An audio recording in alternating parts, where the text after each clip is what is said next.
Without Russia, it's not possible. It's a suspicious call, an invitation from the WEF. So what are they preparing? On the road to their judo peace, they want Putin with them.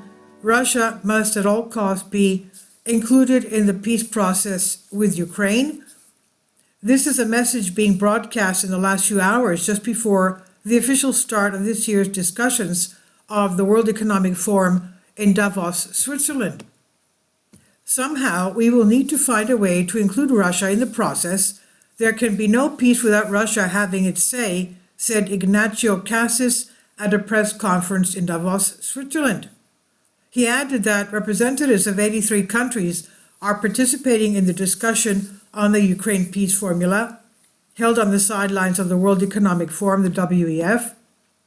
Earlier, the Russian Foreign Ministry commented on efforts by the West and Kiev to promote the so-called Zelensky formula, said they were destined to fail as negotiations for peaceful resolution of the conflict were impossible without Russia's participation.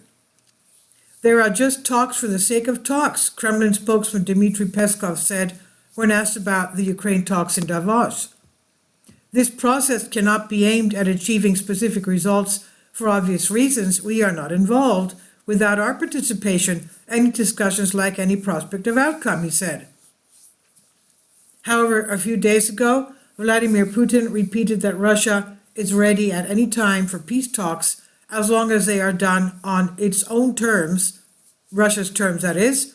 In Moscow, they believe that the West has already begun to pressure Kiev, Ukraine that is, to accept a painful peace, quote unquote, after the complete absence of military victories of Ukraine on the front. How close are we to such a thing? And why is such a message call to Russia by the WEF being broadcast through the eminently international WEF summit? And this I've translated from a Greek article. Please leave your comments and thank you for your support. We'll see what happens with this. Kindly support my Patreon account. The daily posts are 5 videos daily, and they are totally different from what I have on my YouTube channel. Thank you so much for your support and that you find all my content so interesting. You'll find the Patreon account details in the description box below.